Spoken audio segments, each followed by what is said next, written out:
All right, so welcome to the fourth of our five speaker series for this fall semester of 2022. We've been doing this for a few years now. We have some great guests from all around the industry doing some interesting things. We have an amazing one today, Mr. Ray Soto. Ray and I worked together back in the day in the industry, the games industry. Ray went off to do some very interesting stuff, which he's going to talk about today. And then is back doing some more cool game stuff that I'm sure he'll probably mention at some point too. But honestly, I'd rather just get to the good stuff. So I'm going to turn it over to you, Ray. I'm going to turn off my mic. But if people ask questions in the chat and if you don't see them or you want me to call them out, I will. And I'll keep kind of moderating in that sense. But really, it's about you, Ray. Tell us about yourself, what you've done, all this cool stuff that you're bringing to our table today. Yeah, it's one of those things when you had reached out to me to see if I'd be interested in presenting. I jumped at the chance. It's one of those things where I feel as if there's this interesting convergence between games and interactive storytelling as it applies to journalism and beyond.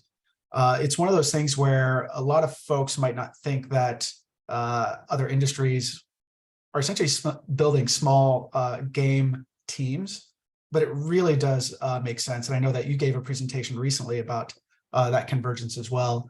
And what I find most interesting is there's a lot of success in it when you think about, building audiences, building a community, and it's being able to leverage, game development tools and kind of design theories in other spaces that just makes sense.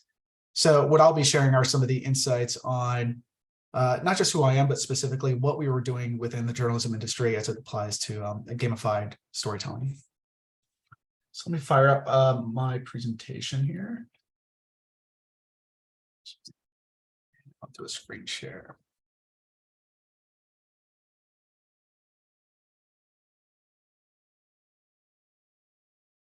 Okay, I'm assuming folks can see the first slide, correct? Looks all good. Awesome. First, I've got to give a shout out to Greg. It's good to see you. It's been a while, so excited to share what I've been up to since the Mythic days. Yeah, man. Looking forward to hearing it.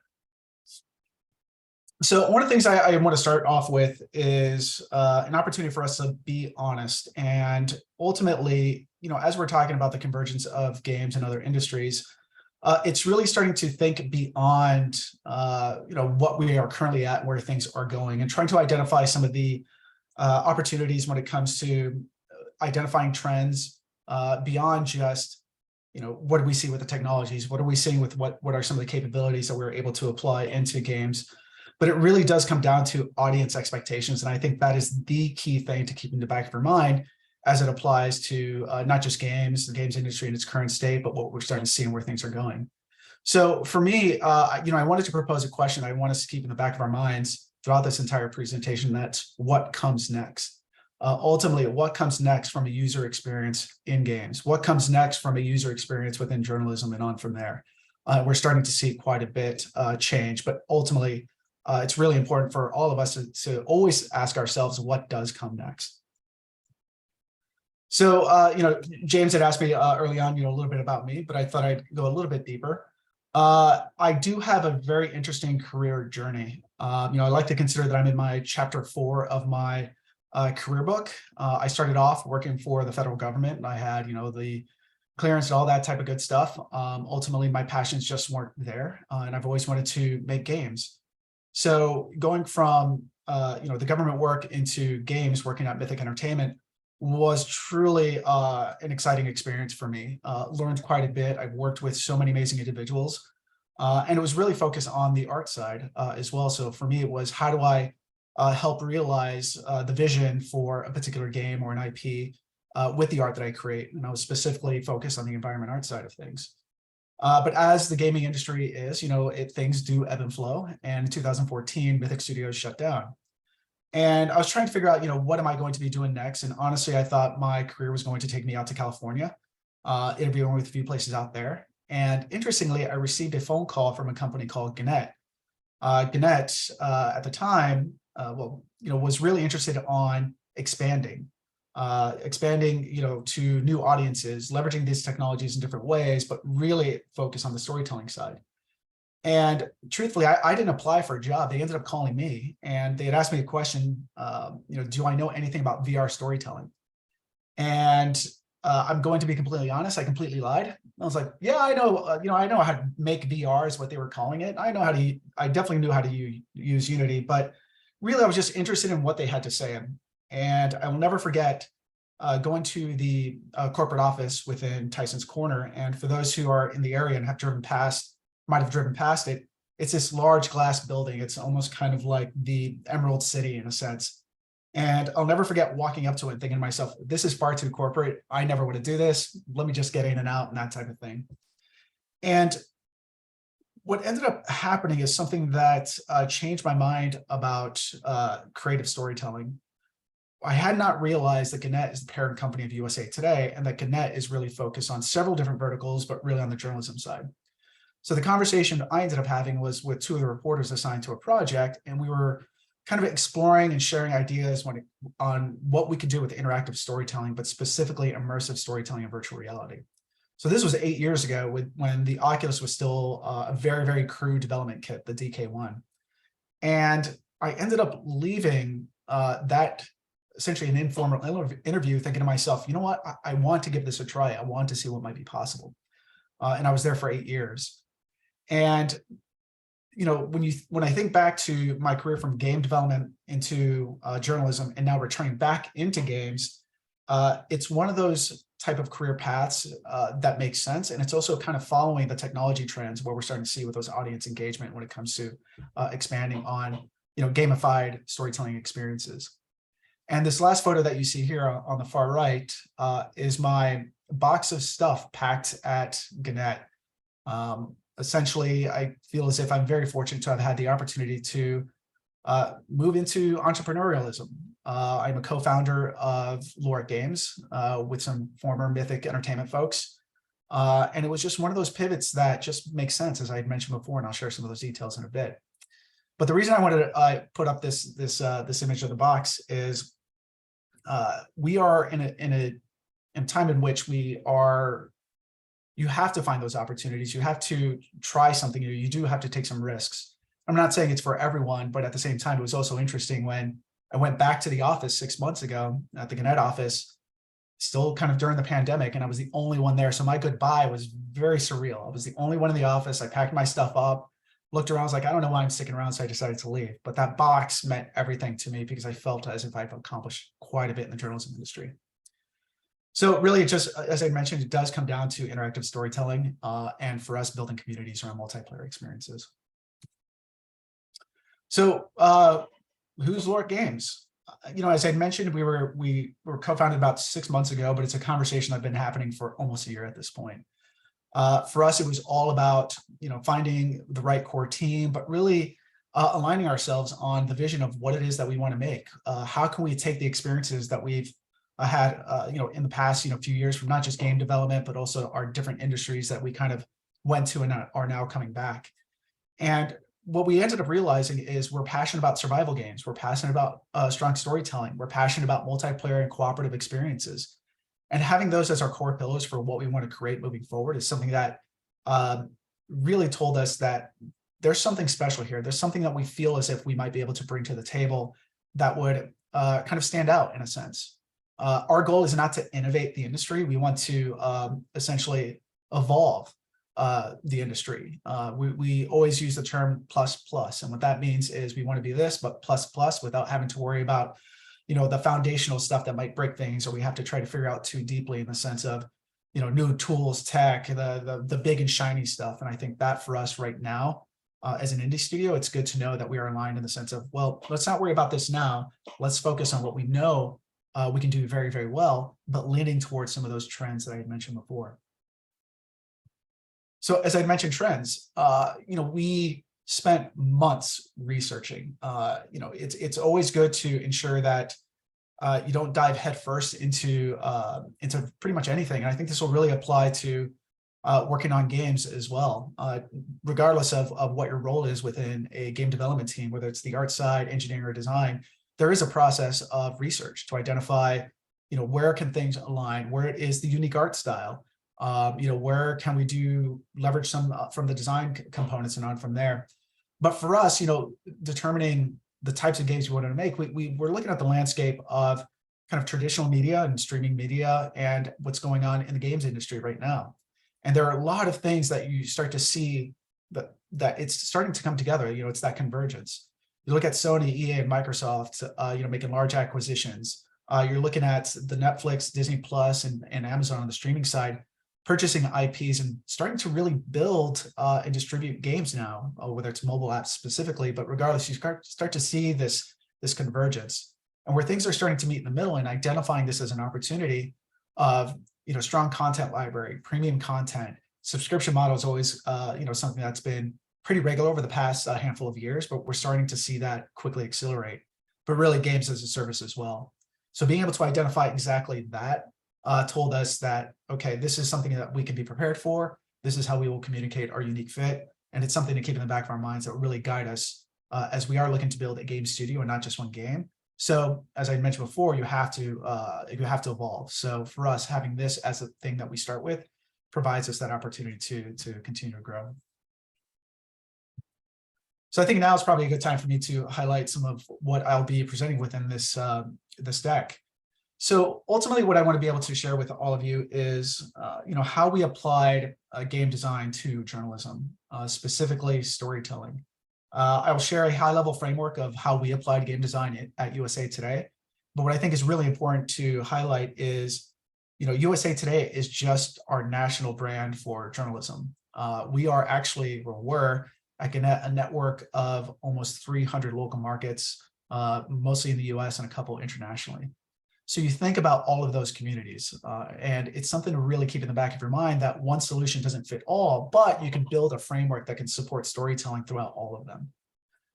So I'll break down the workflow and I'll also show some case studies that really show some unique ways of how we applied things that we've done in the past in games and did for some really powerful storytelling experiences, from historical recreations to things that are kind of in the now, kind of top of mind from a breaking news perspective.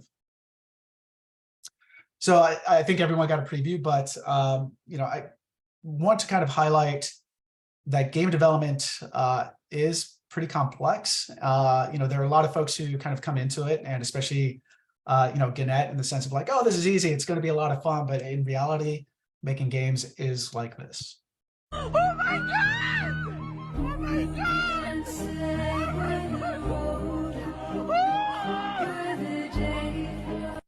So yes, a lot of excitement, lots of yelling. You're still smiling throughout the entire thing, and it pretty much is dizzying. So how do we make games? But this is specific to workflows at USA Today. We were very fortunate about 4 years ago to have an international journalist join our team as part of a fellowship program. And what he had done is evaluate our workflows and really defined it as part of this kind of user flow of how we got things done. And he interviewed our editor-in-chief, the news president, folks on the product design team, our team, and kind of see where things were kind of aligning. And he put this together. And I looked at this and I thought to myself, this is far more complex than I thought it would be. But we start to really break it down, and you can see there are these pockets here and there where is this seamless flow. So leveraging this, I decided to kind of take a step back and say, all you really need is a bicycle wheel. And I use the bicycle wheel as kind of a framework, but also as a metaphor in which, does it fit the bicycle wheel? And what I mean by that is anywhere within the bicycle, when you think about the hub, kind of where the entry point of a user, kind of the home base for any interactive experience, the rim being all the stories and the spokes being the connection points. And the reason why I use this bicycle wheel is you can get anywhere throughout this entire wheel to get to any part of the story seamlessly. It's a perfect metaphor for non-linear storytelling, for branching narratives, but it's also something that is familiar to users, and especially the user experience, where they've come to realize this is how I expect things to work from an interactive storytelling perspective. And what's also challenging, what was challenging for us at USA Today is, I'd mentioned our diverse communities, from anywhere in the US, from small pockets of, a town of maybe just several thousand to our national brand that reaches millions every day. we have to make sure that we've got a framework that kind of fits seamlessly and provides that opportunity for folks who might not understand technology and augmented reality and virtual reality in our case in a way that is really understandable at a glance. But breaking that down further, how did we work?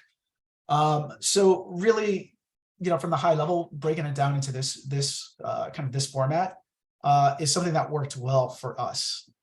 We always have to go through that initial pitch phase, that proposal. And where we were fortunate is, as a team, that granted we were the ones making things, we were able to pitch our own ideas. We were able to, drive conversations around, we think this might be an opportunity for a story, and here's why. But it worked both ways as well. I mean, we would receive pitches from, reporters in Rochester, New York, to Phoenix, Arizona, to even internationally in London as well. Folks who started to realize the potential of what we can help provide as part of a component to an overall story package. And it always starts off with that conversation and really determining, is this the right fit for interactive storytelling? More often than not, it was no. But what I would recommend to everyone, and the one thing that I would actually share with folks more broadly, is if this might not work best for VR or AR or just interactive storytelling in general, we would guide them. Maybe this might be best as a podcast. Maybe it might be best as a long form story or photo gallery. There's so many other opportunities to tell a story in a different way. And while there is a lot of excitement around interactives and gamified storytelling experiences, it's not always going to work. So you shouldn't try to force it. So after everyone kind of gets on board and together, you start to prototype. The white box phase.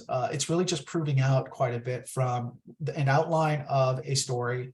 It can be very, very crude. It could literally just be boxes and interacting with a few things. But how do you get someone into your story and keep them within the story? And leveraging that bicycle, as I had mentioned, if we're going to provide opportunities for linear storytelling, we have to test all of that. And while frameworks and templates are great, it doesn't always work. So you have to provide yourself a way to test it before you actually go into full production. Full production is the bulk of it. In our case at USA Today, it was a lot of working with subject matter experts, whether it was our reporters or some of my favorites, working with folks from NASA, the Smithsonian, Hampton History Museum, and one of my favorites being able to work with well-known costume designers in Hollywood to be able to realize and tell their stories of how they designed, as an example, a Black Panther costume when we got the chance to talk to Ruth Carter, which was surreal and really, really exciting. But after you have all of those components together, polish. Polish is a really big phase, and I know that I've got it only set to about 10%. But in our case, in journalism, we are limited by deadlines. This is a very deadline-driven business, and I'm not saying that the games industry is not.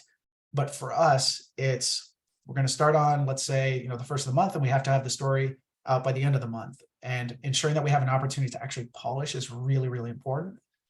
So knowing that we've got some timeline set, we ensure that the polish is, let's get this through, let's get some feedback, kind of expand, contract, and kind of massage a few things here and there. And last, publish. With anything that you are getting out there, you have to provide opportunities to make updates. Things might fall flat. And it's really being able to react to early feedback and analytics that you might be getting back. I have some of those details later in this slide. So who were we? When I joined Gannett 8 years ago, I joined as a creative director for the innovation side of things. And a couple years in, we had some success in virtual reality, and we had some great partnerships with folks like Google, HTC, several of the other heavy hitters in the VR space back then. But we needed to make a strong pivot, and I was given the opportunity to build and lead a division focused around innovative storytelling and technologies. So I built a small team that was also composed of former game developers, and it was fun being able to bring folks on board who kind of could see the potential of what we do with interactive storytelling. And at the same time, there's a lot of travel involved as well. I mean, going to Salt Lake City to meet with an Olympian, to watching rocket launches from Kennedy Space Center on top of our press box. And even one of the more powerful moments for us is going down to Hampton, Virginia to meet the descendants of Wanda Tucker, the first enslaved African to have been born in the US back in 1619. So it's a well-rounded breadth of content types, but for us, it's always built on strong partnerships with several different folks, but it really does just come down to storytelling. So how do we meet audience expectations? You've got a solid team, you've got a workflow set in place. For us, it came down to four main things: the visuals, interactivity, sound, and pacing. You should be able to pull from each one of those and ensure all four are within an experience for it to be as strong as it can be. Not one can drop, considering this is a visual medium. So visuals for us, when it comes to journalism, is show rather than just tell. Allow folks to explore and discover moments of a story through the visualizations. 3D representations of, in this case, this was a trailer for a podcast called The City, in which there was a 6-story dump of raw materials and right in the middle of a community in South Chicago that started to crack the foundations, severe asthma rates, black mold everywhere. And this stuff was right across the street from an elementary school, as an example. So for us, it's let's visualize that. So that's just an example. Interactivity goes a long way for us. What we've ended up noticing is news consumers are seeking these types of experiences. They want different ways of understanding a topic better, and the interactivity allows them that way to be able to guide themselves, essentially. And yeah, we'll provide some rails here and there, but for them, it's all about driving the story. And as I had mentioned before, to explore and discover, those were really important to us. And sound is always paramount to us. There are a few pieces in which we wouldn't incorporate sound, and that was kind of going down to breaking news. We have to get the stuff out there quickly. But for us, it was a differentiator. As game developers, we wanted to ensure that we had a well-rounded experience, and sound can be something just as powerful and something that not a lot of folks talk about when it comes to interactive experiences. And it all comes down to pacing. For us, telling a story, how do we reveal the characters in a story? How do we kind of drive down into something that's not just makes sense, but provides a way that isn't so rapid that folks are wondering, what did I just consume? But really kind of, you allow these moments for the story to breathe. As you're slowly getting to a piece, you meet the characters, and then providing those moments to kind of take a step back and explore an environment to learn a little bit more about some of the things that might have impacted, like, the community in this example.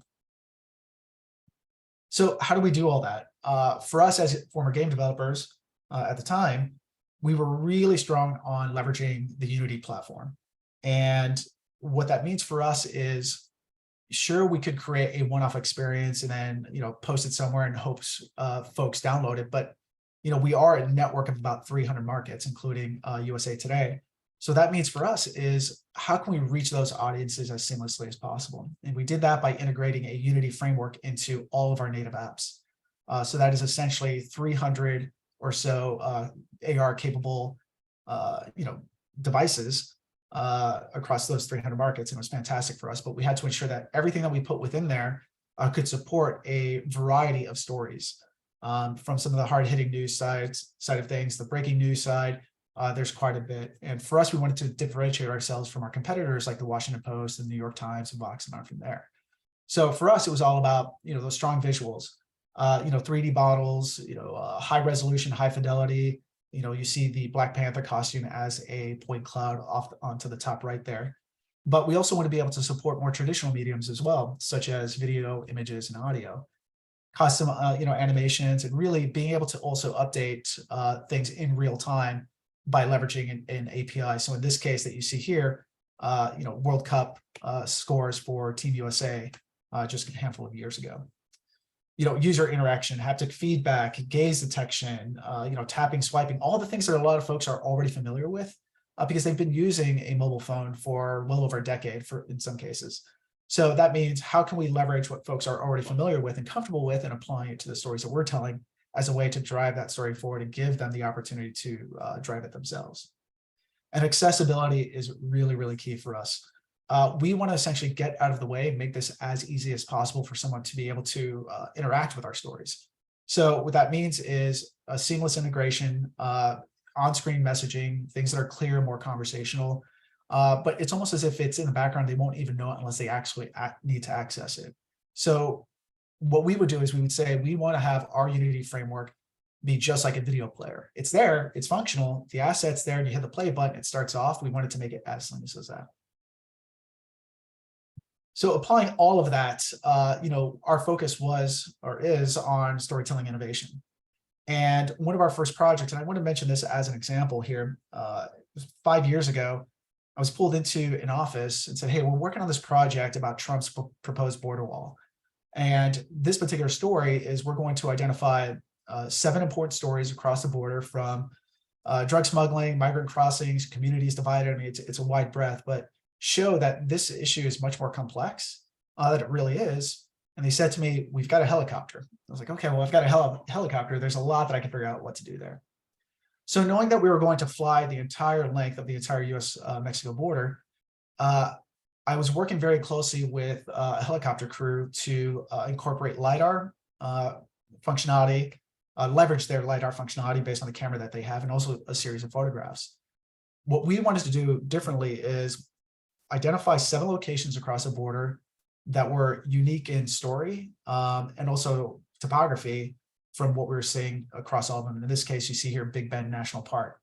So imagine the crazy amount of logistics required to coordinate flight schedules, the data types that we need, being able to actually upload those onto a hard drive, mail it across the US, I'd review it, give them feedback, and basically fingers crossed that things will work out well, because we might not get a second chance to actually capture the stuff.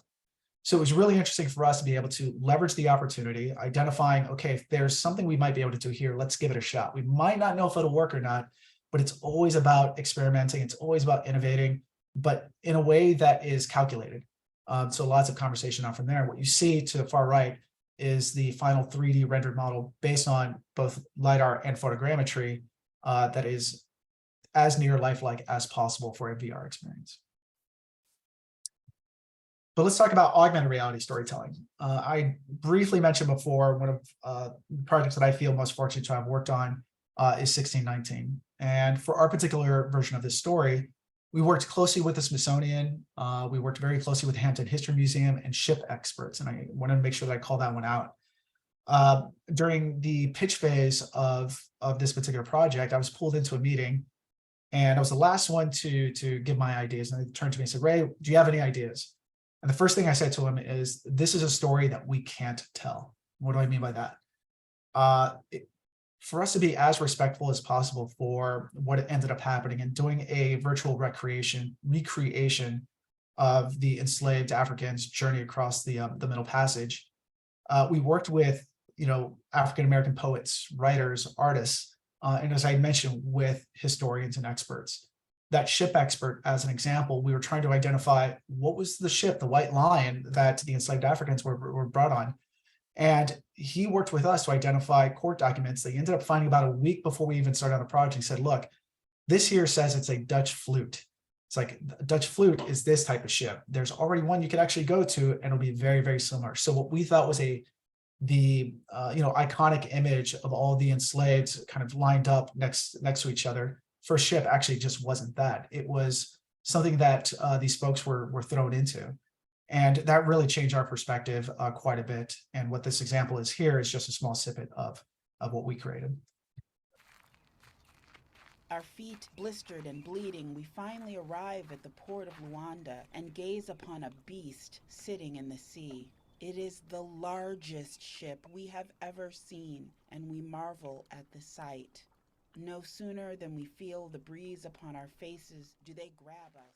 So it's a really powerful story. And the way that we had approached this particular one was inspired by the African American Museum in DC. We were invited for a private tour one day, and before it had opened up to the public for the day. And as we were walking through, we thought to ourselves, we should treat this as a diorama, a museum exhibit. You can step into it, you can explore, you can interact with artifacts that represent, different components of the journey, and spatial audio components as well. So it's a small story, but something that made quite a bit of an impression, and we were very fortunate to have received the accolades that we ended up receiving for this particular project. I'll skip this next one here to go to. So I feel like I have to mention, COVID. Was very much a challenging pivot. In 2020, I remember we had, and the way that I like to work is I plan out my almost the entire editorial calendar, essentially. Come January 1st, I've got 12 stories that I'm going to pitch. I have 6 of them already in the bucket. I've got all my partnerships already set. And January comes, it's like, okay, something might be happening here. February, something is definitely about to happen. And we went full remote. And when I had 12 projects lined up, went to 0 in a matter of days. And that was one of those things where, like all of us, trying to figure out how are we going to make this work. And what we ended up doing is, let's tell a story that is on top of people's minds, is really around COVID. And for us in particular, knowing that we no longer have to worry about the foundation, to be able to distribute these projects. So let's just create interactive stories that are more fun games, essentially. So the first one on the left, and the video is not playing, but essentially what we did is, it was a day in the life of kind of mitigating your risks against COVID. And we would present 5 real world, true life, challenges, in the sense of going to get groceries, meeting your neighbor, going for a walk, do you wear a mask, do you not? And we would give at the very end a risk assessment. So it's very much gamified. There was a score at the end, but all of it, we cited the CDC guidelines at the time. So it was a tool to understand, what could potentially happen and how do you mitigate your risks. On the right is an example of a piece that we did visualizing aerosol particles. What happens when you sneeze? Where, how far do they distribute? Different mask types. What do they kind of guard against and don't, as far as letting in some of these particulates? This one was also a challenge for us in the sense that leveraging the CDC guidelines and what the CDC was giving us only got us so far. So we actually partnered up with scientists to be able to ensure that we are faithfully recreating this. And we're getting a lot of feedback from them in the sense of like, no, particles don't actually travel that far. It's like, yes, this actually does that. So all of this was guided by our discussions with several scientists. And we saw great success in this, which completely surprised us. Each of those projects were conceptualized, built, and published within 5 days. And for us, these types of metrics told us that we're striking a nerve. We're telling the right stories at the right time, that top of mind side of things. But for me, I look past that and I look to how we're telling the story. And that's what's telling us, okay, there's something here that we can kind of push forward and really lean into. So when you look at our 2020, in which we were really, kind of starting to kind of ad hoc come up with ideas to ensure that not only were we staying busy, but we're providing those stories. We released 8 in 2020. And for us, an average engagement time of 125 seconds is really strong, especially when you look at, let's say, a traditional article where someone might just click on a video, probably not even scroll below the fold is what we call it. It's like, okay, I've got the bullets, I get what's going on, and that's that.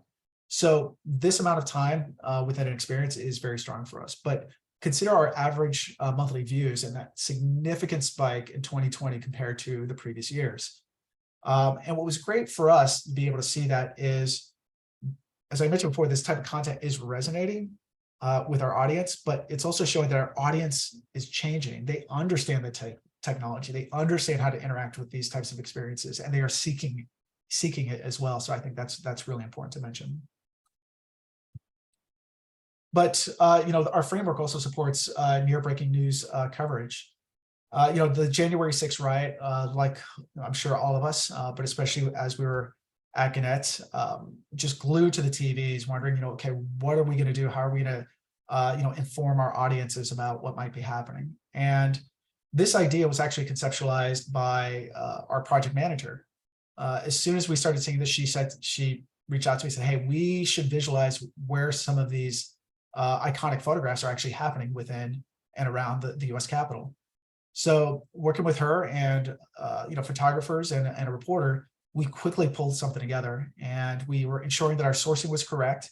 The interior of the Capitol building was correct. And what we did is we built this project quickly, tested it, and published it within 5 hours. So it was within a day. So it was one of those things where this was available as a resource to our readers just after this had happened. So this was available on January 7th. So it was there for folks who were seeking for more information. But we also worked on a lot of fun stuff as well. One of the last projects that we had worked on in 2021 was this last year with our partners over at the Smithsonian Channel.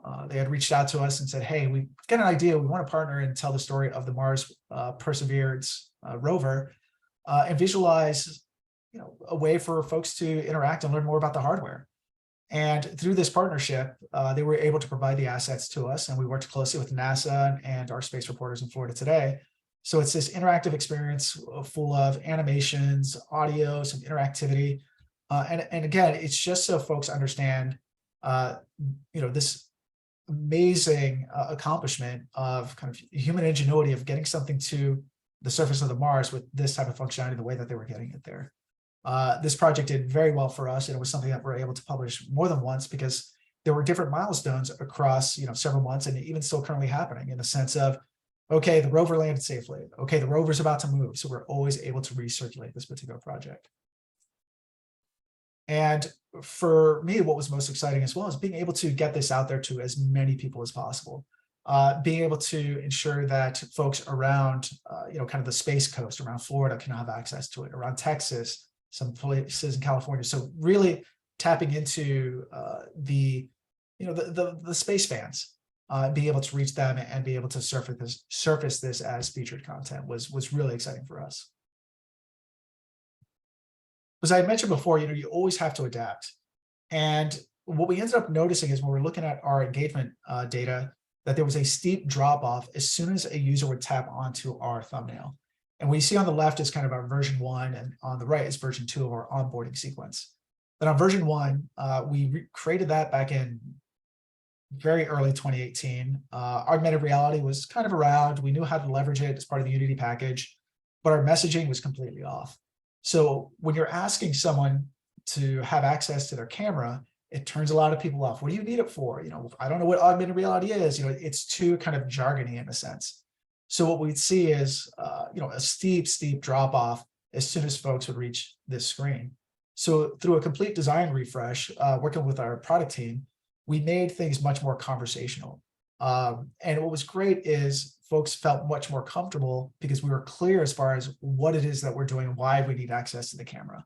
So to see what was kind of this steep drop into something that was a little bit more consistent and folks were dropping in the story was an even better thing to us as opposed to dropping before they even hit the story. So it was great being able to follow some of the engagement that we got from there. And that was something that we could only have learned based on about 4 years of creating this type of content. But again, similar to what we learned during the COVID 2020 stories, folks know what augmented reality is without even knowing the term. And what I find most exciting is this type of content that we were creating reached a very wide demographic. We had stories that our largest demographic was the 55 and older crowd. That is amazing, especially when you consider the stories that we publish, across USA Today and some of those local markets as well. It's that folks know what this is. They know how to use it. It is a seamless user experience, and these are the types of stories that they want to interact with. I'll skip that one here. So this was the last project that we had published last year. And out of all of the stories that I've worked on at USA Today, this is the one I'm most proud of. This was another partnership with several different folks, but in 1961 is kind of the start of the civil rights movement. And in 1961, the Freedom Riders were folks who were jumping on buses and really fighting segregation. And one particular day in 1961, outside of Anniston, Alabama, their bus was attacked by a mob. And what we ended up learning through this, again, trying to treat this as an immersive museum exhibit, we were very, very fortunate to have a reporter out in Alabama who was interviewing the only living Freedom Rider that was actually on that bus, and was recounting his story to us in audio. And working closely with a reporter and leveraging the audio, we were able to virtually recreate his experience. And this is the example. In 1961, an integrated group of civil rights activists known as the Freedom Riders boarded 2 buses in Washington, D.C., bound for New Orleans. Anniston, everybody knew more than any other city, was absolutely very dangerous. A flaming bundle of rags flew through a broken window, engulfing several upholstered seats. Dark smoke filled the bus. And in that second, he pulled his gun and fired into the air. But during the time he pulled his gun and fired into the air, I thought he was going to shoot me. It's a really, really powerful story, and one I feel fortunate to have the opportunity to be a part of.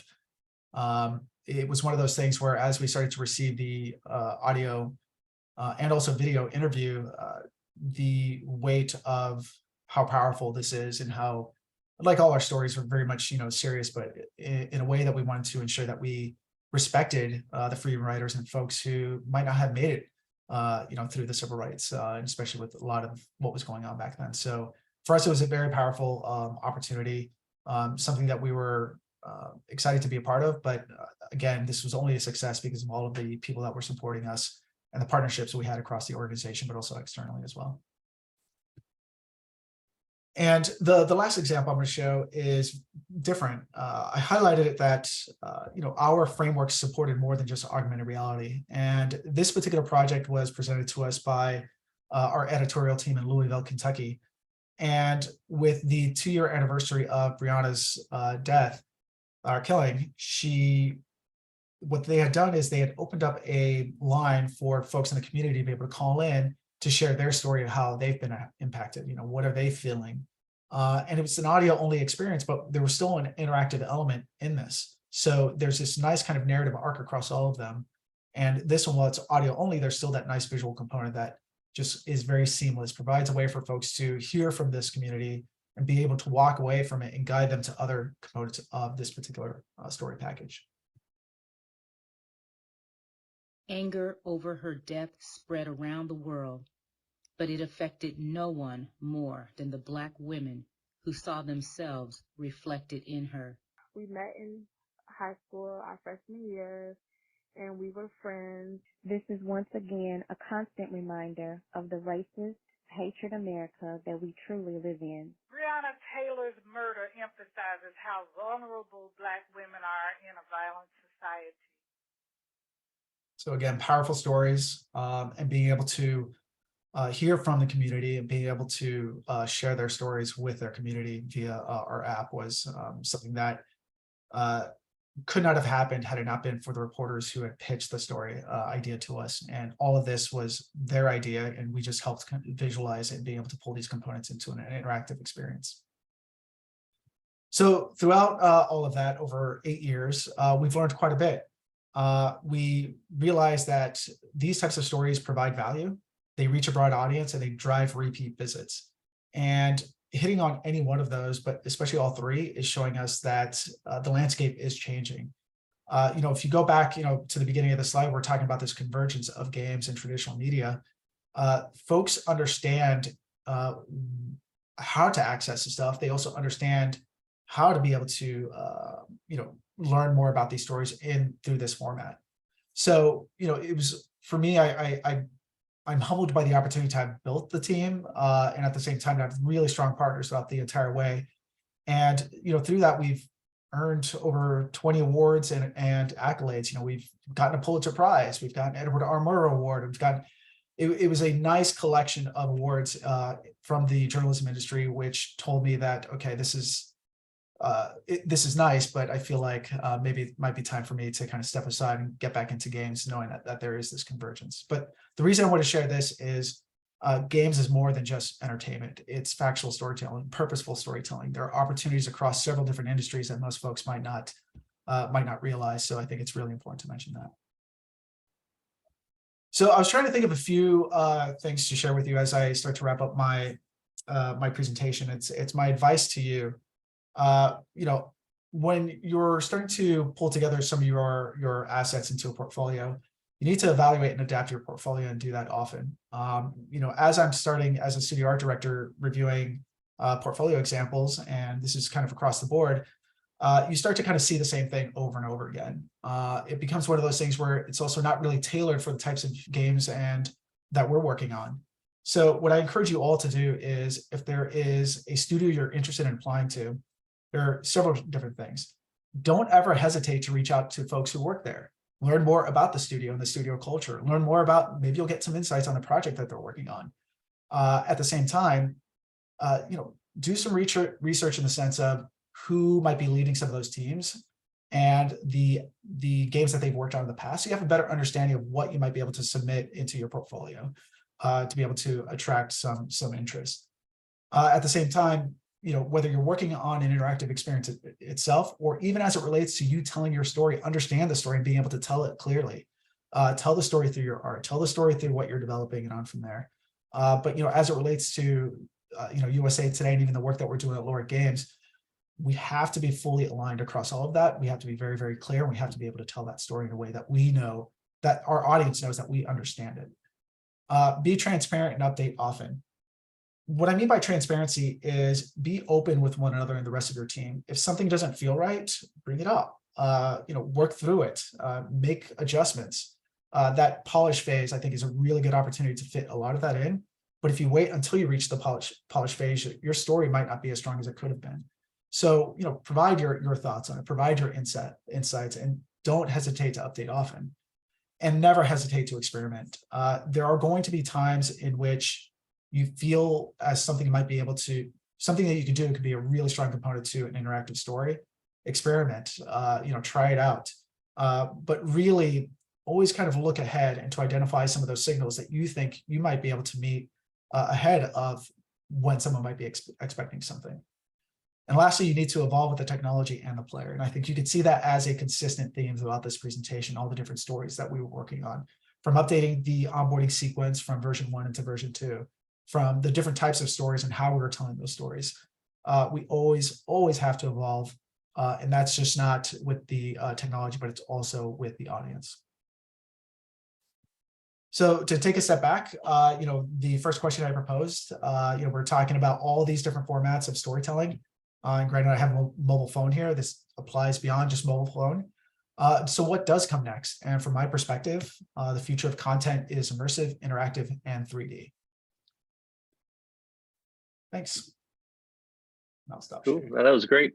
That was fantastic, Ray. So I'm going to open it up for folks that have questions or comments. You can put it in the chat. You can raise your virtual hand, etc. I know I wrote some down, but feel free to chime in. Ray, who did the Lorick logo? It's really good. Thanks. Is that you?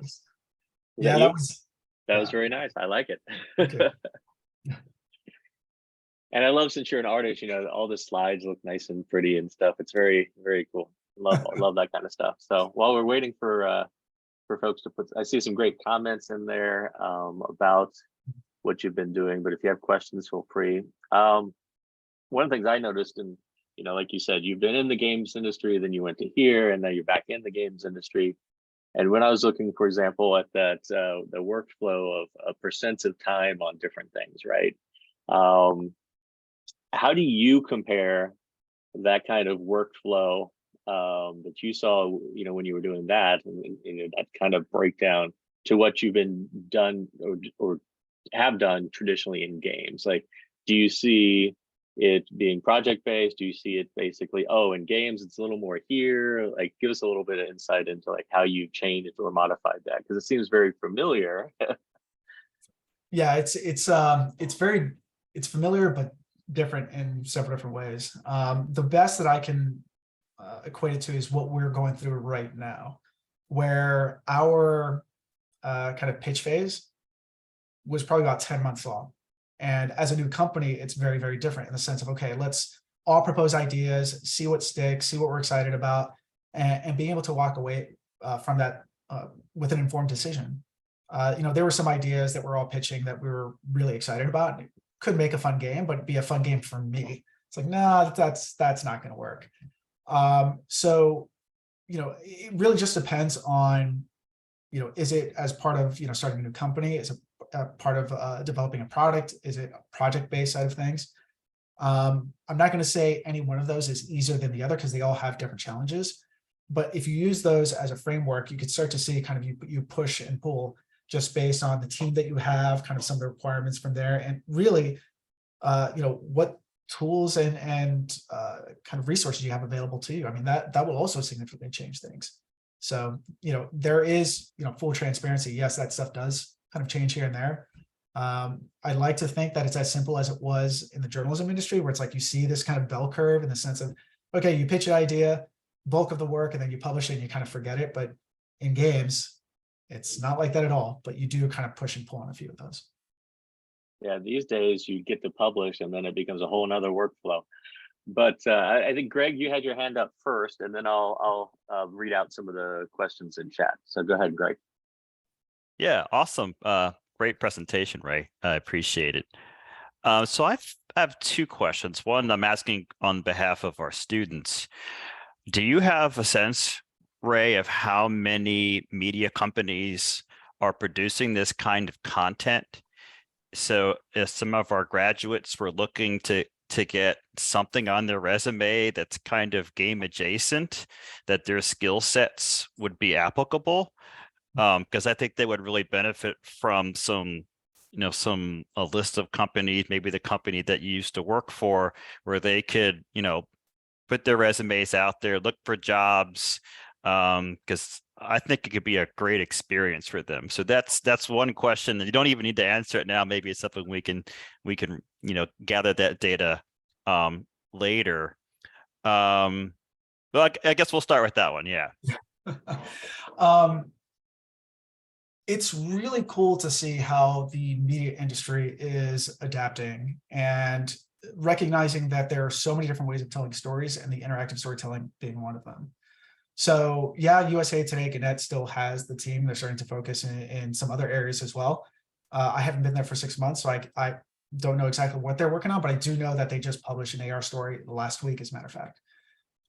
For folks interested in exploring, check out the New York Times. The R&D lab, truthfully, it was kind of the premium, side of things. They've got strong partnerships with folks like Meta. They're always posting examples of LiDAR, photogrammetry, interactive stuff through VR, AR headsets. Check that out. It's a really strong team. I had the opportunity to meet one of them last week, or this past weekend. The Washington Lead Lab, so the Washington Post, is another small team focused on this as well. So what I'm getting at is there are pockets of it here and there. I can't tell you like a full list, but everyone is paying attention. So even if you were to find, let's say, a company, an organization that is doing some sort of interactive storytelling, even though it might not be 3D based or Unity based, I would still reach out. I would still have a conversation. They might have a small R&D team that they haven't published yet because they're not ready to publish a story. So they are out there. And at the same time, from the storytelling perspective is one side, but also look at marketing agencies as well.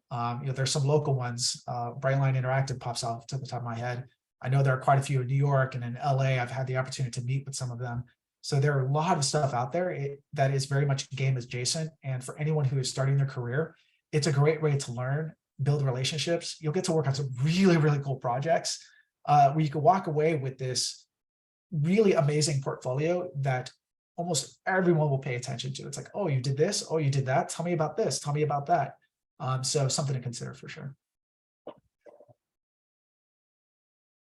Awesome. Did you have a follow-up, Greg? I see you said two. We can go to some of the other questions. Okay. And yeah. All right.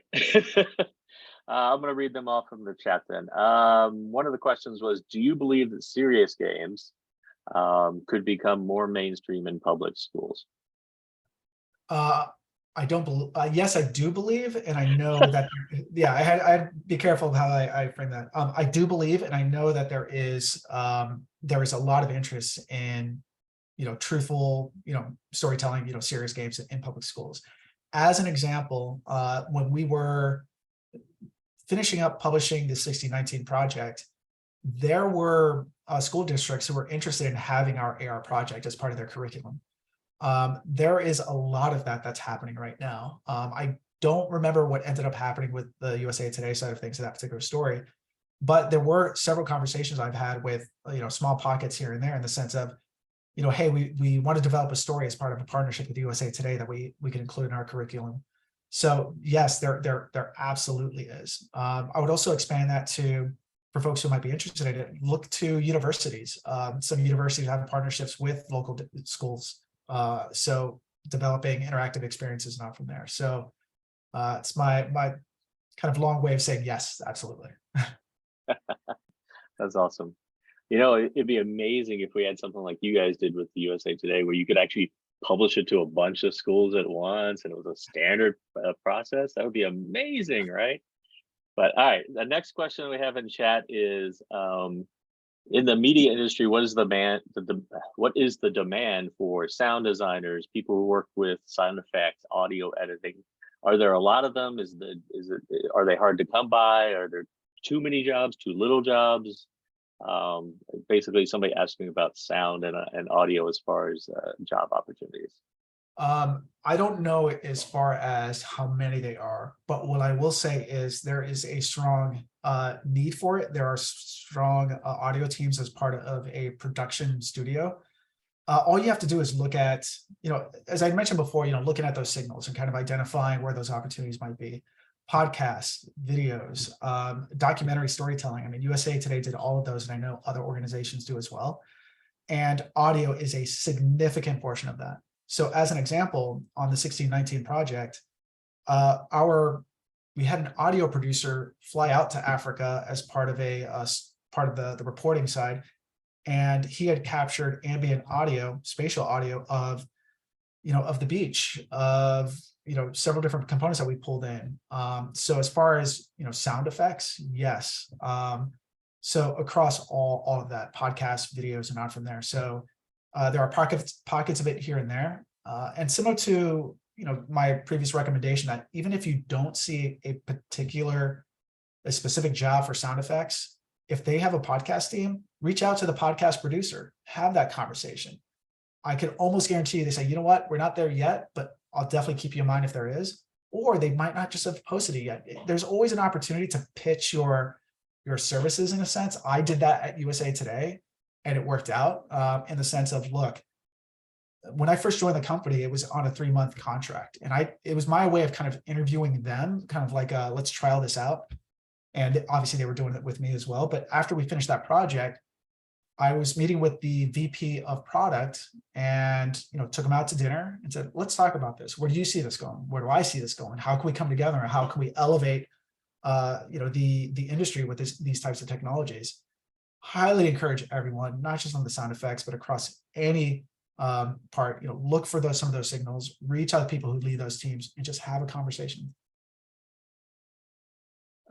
Ray, you okay with taking one more question? I know we're running over the time slightly, but yeah, okay? Absolutely. Okay, awesome. So there's one more in chat.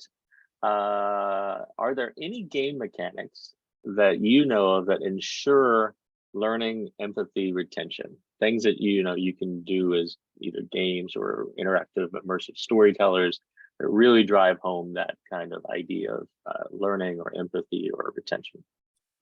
Yeah, I feel like I can answer those 3 separately. So from a high level, non-linear storytelling works really, really well when it comes to learning and retention. The retention side of things, it provides an opportunity for folks, and I've used these 2 words before, but to explore and discover a story. So when you have something that is non-linear in which they are interacting with components, you provide the opportunity for them to wonder, let me go back. What did I miss? Let me dive deeper. Let me learn more about the story. Let me see what might be coming up next as part of a package. So there are a lot of different ways to be able to, to incorporate that. But from a mechanic perspective, think almost like information visualization. Think interactive infographic. So anything that someone can kind of push and pull on a few things, tap on a few things as part of a nonlinear story helps encourage that. On the empathy side, that's traditional storytelling. What are your different acts? How do you pull them in? How do you introduce your characters? I don't think it's anything dissimilar to what all of you might already consider a great story. It could be film, television, it could be podcast or anything. It's just applying it to interactive storytelling. So for us, it's, set the scene, encourage someone to come in, meet the characters, then provide that opportunity for them to really build up to this climax and then kind of easing them out. But as part of that easing out, it's providing opportunities to dive deeper into the story, whether it's a long form story, a photo gallery or anything. So the empathy side, it's traditional good storytelling. It doesn't change regardless of the format that you're working in. No, that's awesome. Well, I want to say on behalf of everybody that's not only here, but may see this in the future, and I think there's some amazing stuff in here that all of our students or other people should see. Thank you so much for your time, Ray. It was a great, very informative talk. And I'm sure Greg and Eric are going to say hi, in a second, but I want to wind it down and stop the recording. But thank you so much for coming by. We know that there's going to be great things for games. I mean, just knowing the folks in there and what you guys have done and your kind of pedigree is going to be amazing. And there's going to be opportunities for folks here potentially to even work with you. And so we see great things coming from your company. So thank you for taking the time to talk to us today. I really appreciate it.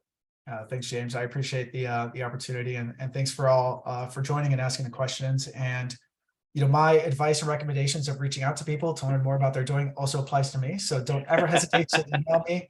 I will never turn down an email or an opportunity for a conversation. But best of luck, and yeah, thank you.